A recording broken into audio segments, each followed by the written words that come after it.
Assalamualaikum warahmatullahi wabarakatuh.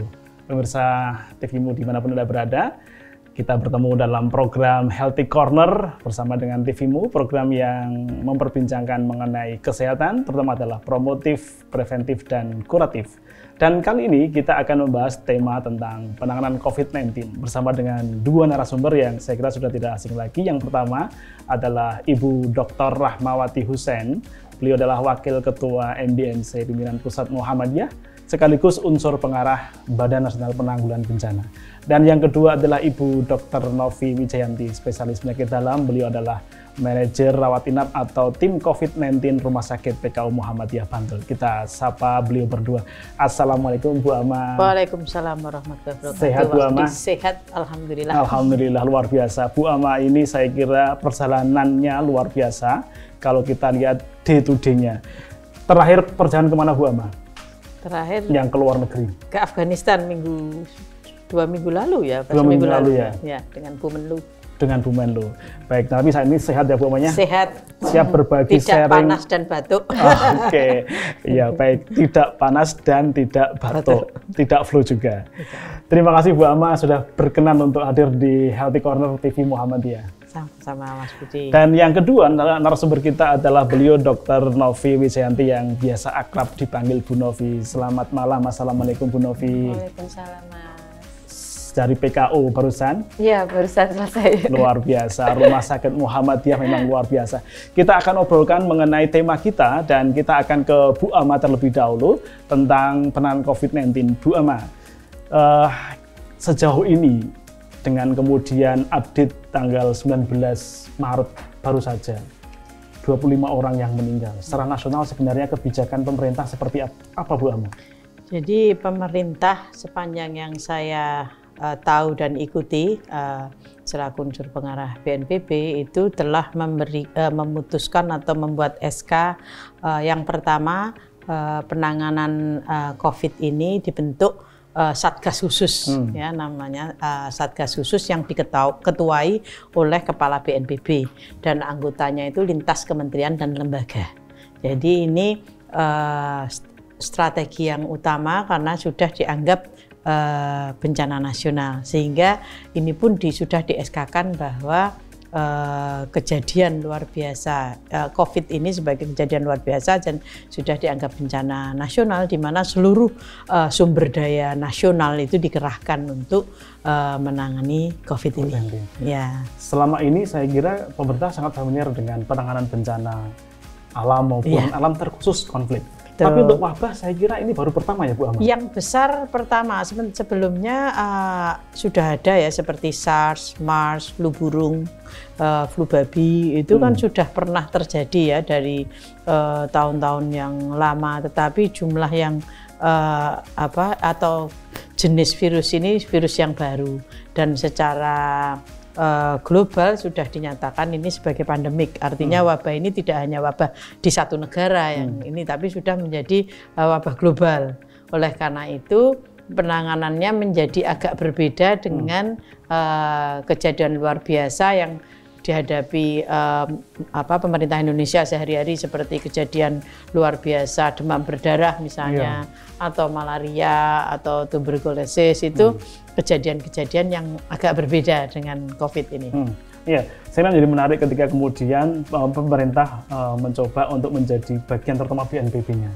Lalu kira-kira ketika dalam posisi yang demikian, bagaimana kemudian BNPB yang selama ini menggulirkan tentang pentahalik keterlibatan dari pemerintah sendiri, kemudian swasta, dan juga masyarakat. Dalam posisi ini, selama ini proses yang telah didengungkan untuk wabah ini bagaimana Bu Ama?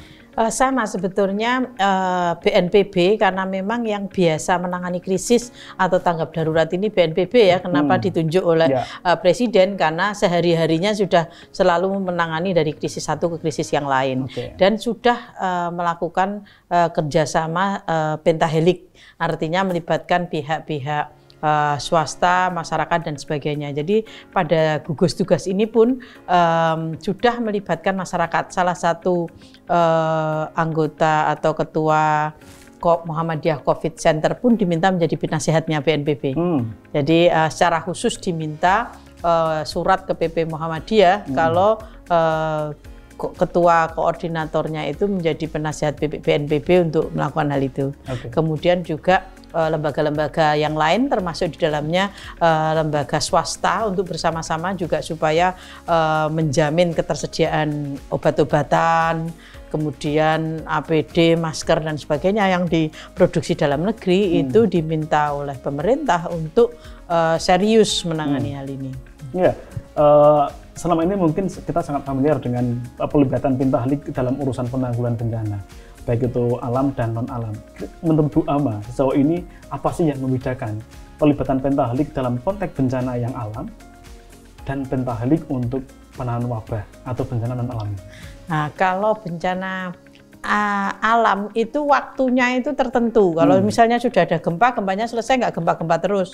Atau ada, kalau ini kan tidak jelas, dalam tanda petik tidak jelas musuhnya, nggak kelihatan. Kemudian kecepatan pandeminya juga kita belum tahu karena butuh data, butuh surveillance dan sebagainya yang itu tidak mudah. Kemudian globalisasi, jadi orang bisa masuk ke Indonesia dan sebagainya, itu interaksinya susah diketahui. Sementara kalau bencana alam kan waktunya tertentu, areanya tertentu. Wah, ini areanya sedunia jadi tidak mudah untuk menangani. Itu oleh karena itu kontribusi atau partisipasi masyarakat menjadi sangat-sangat penting untuk pencegahan ataupun juga untuk menyetop ini supaya tidak menjadi wabah yang mematikan. Baik, ini menarik. Ini mencoba kita hubungkan dengan Dr. Novi, partisipasi masyarakat tadi.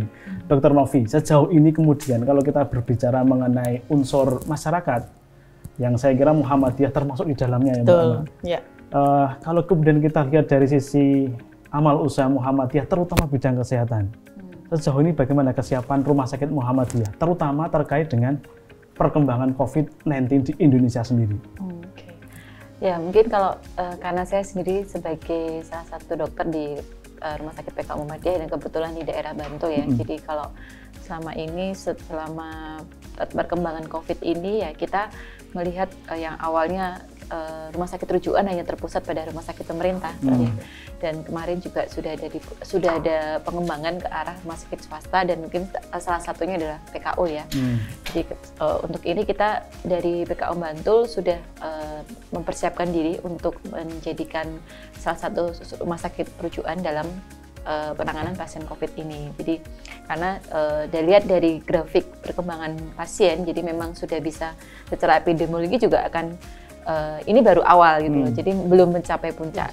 Jadi memang dari pemerintah sudah memprediksi bahwa ini masih awal, belum mencapai puncak. Jadi kemungkinan juga rumah sakit rujukan yang sudah ditunjuk akan kewalahan. Jadi di mana sekarang makanya Rumah Sakit PKU Bantul saat ini sudah mempersiapkan diri. Bahkan kita sudah banyak pasien-pasien yang termasuk dalam ODP maupun PDP yang memang sengaja, di mana mungkin masyarakat sudah mulai aware juga ya, karena dengan disampaikannya beberapa pasien yang positif, mungkin mereka juga jadi pengen memeriksakan diri, jadi apakah termasuk dalam ODP maupun PDP, dan mereka kebanyakan malah datang sendiri ke rumah sakit PKU. Jadi kita sudah mempersiapkan tim sendiri di PKU sendiri untuk menangani pasien-pasien yang kita curigai dalam kapasitas ODP maupun PDP itu sendiri. Iya, baik, terima kasih. Ini menarik ini. Ketika kemudian peran dari amal usaha Muhammadiyah terutama bidang kesehatan sudah sedemikian rupa mencoba untuk mempersiapkan diri. Kembali ke Bu Ama. Bu Ama, lalu kemudian sebenarnya posisi Pentahelik sendiri ya, ini menjadi menarik ini. Ketika kemudian segitiga itu sama kedudukannya, apakah kemudian memang demikian di dalam pengelolaan yang ditertuang dalam kebijakan pemerintah menempatkan swasta ini di satu yang sangat penting dalam urusan penanganan wabah COVID ini? Apakah pemerintah memang sudah menempatkan swasta juga sebagai mitra terbaik untuk penanganan COVID ini, Bu Ama? Ya, jadi memang setahu saya memang BNPB itu menekankan bahwa selalu ya bencana itu bukan kerja satu lembaga saja. Jadi bencana itu urusan bersama. Jadi kalau urusan bersama itu semua terlibat, diminta atau tidak diminta. Oleh karena itu BNPB juga menekankan bahwa tidak mungkin juga dikerjakan pemerintah sendiri. Sehingga mengakui bahwa peran swasta itu menjadi sangat penting. Bahkan swasta ini juga memiliki memiliki konstituen yang besar. Kadang pemerintah sendiri kan tidak punya rakyat, karena rakyatnya sendiri kan masyarakat sipil yang terbuka, jadi tidak bisa langsung menggerakkan. Sementara kalau organisasi massa atau organisasi masyarakat sipil OMS ya, NGO itu kan semuanya berbasis konstituen, sudah jelas punya relawan yang banyak dan sebagainya. Jadi ini memang tidak bisa dipungkiri bahwa OMS atau organisasi masyarakat sipil ini menjadi kunci atau potensi yang sangat besar untuk membantu pemerintah, karena yang bertanggung jawab memenuhi atau melindungi warga itu pemerintah. Jadi kita menjadi complement to government. Nah, so ini kalau kemudian kita lihat ya, kalau di dalam bencana alam itu kan kemudian pemerintah membuat posko-posko, baik itu di level nasional. Kalau itu skupnya nasional, kalau kemudian di level provinsi jadi posko di level provinsi sampai dengan kabupaten, posko di level kabupaten. Sejauh ini apakah pemerintah itu kemudian menempatkan non-pemerintah itu juga sudah dalam struktur posko bersama atau hanya sebagai bagian-bagian dari sistem operasional posko itu sendiri, Bu Ama? Kalau di nasional sudah dimasukkan tadi menjadi SK. Di beberapa tempat seperti yang kita ketahui MDMC itu di beberapa tempat dimasukkan. Di Banten sudah dimasukkan struktur. Tetapi memang di tiap daerah itu berbeda-beda. Ada yang langsung masuk di SK-kan di struktur secara penting itu masuk menjadi bagian task force.